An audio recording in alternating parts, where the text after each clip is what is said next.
आप सभी को महाशिवरात्रि की हार्दिक शुभकामनाएं। आइए चलिए सुनते हैं महाशिवरात्रि व्रत कथा। पूर्व काल की बात है। चित्रभानु नाम का एक शिकारी था। वह शिकार करके अपने परिवार का पालन पोषण करता था।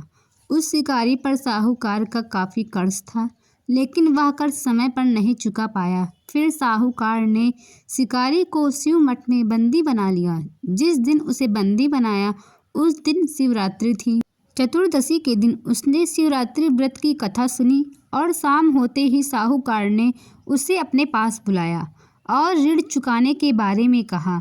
उसके बाद फिर शिकार की खोज में निकला। बंदी गृह में रहने के कारण वह बहुत भूखा था।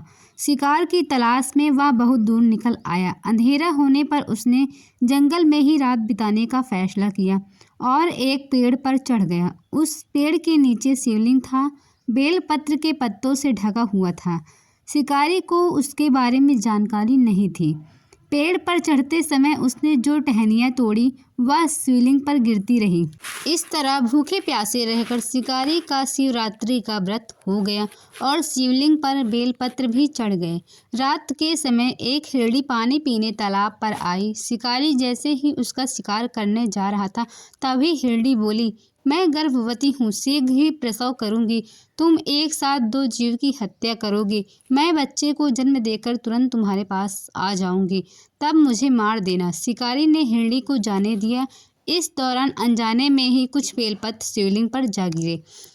इस तरह प्रथम पहर की पूजा संपन्न हो गई। कुछ देर बाद एक हिरणी और उधर से निकली। जैसे ही शिकारी ने उसे मारने के लिए बाण चलाया तो हिरणी ने विनम्रता पूर्वक निवेदन किया, शिकारी, मैं थोड़ी देर पहले ही ऋतु से निवृत्त हुई हूँ, कामातुर गृहिणी हूँ, अपने प्रिय की तलाश में हूँ। अपने पति से मिलकर मैं तुम्हारे पास आ जाऊंगी। शिकारी ने उसे भी जाने दिया।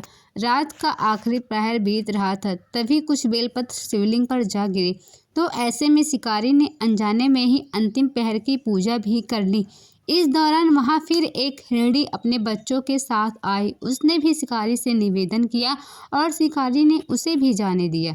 इसके बाद शिकारी के पास एक हिरण आया। शिकारी ने कहा, अब तो मैं इसे नहीं जाने दूंगा, इसका शिकार करूंगा। तब हिरण ने उससे निवेदन किया कि मुझे कुछ समय के लिए जीवन दान दे दो। शिकारी ने पूरी रात की घटना उसे सुना दी।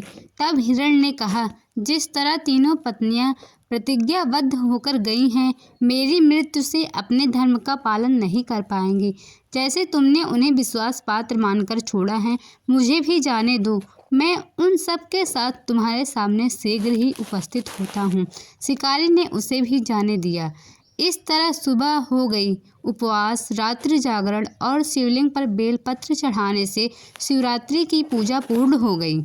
लेकिन अनजाने में हुए पूजा का परिणाम उसे तत्काल मिला। थोड़ी देर बाद हिरण और उसका पूरा परिवार शिकारी के पास आ गया। उन सभी को देखकर शिकारी को बहुत ग्लानि हुई और उसने पूरे परिवार को जीवन दान दे दिया। अनजाने में शिवरात्रि व्रत का पालन करने से शिकारी को मोक्ष की प्राप्ति हुई। इस प्रकार जो मनुष्य महाशिवरात्रि व्रत को करता है उसे अंत में मोक्ष की प्राप्ति होती है और जो इस व्रत कथा को पढ़ता या सुनता है उसकी सभी मनोकामनाएं पूर्ण होती हैं।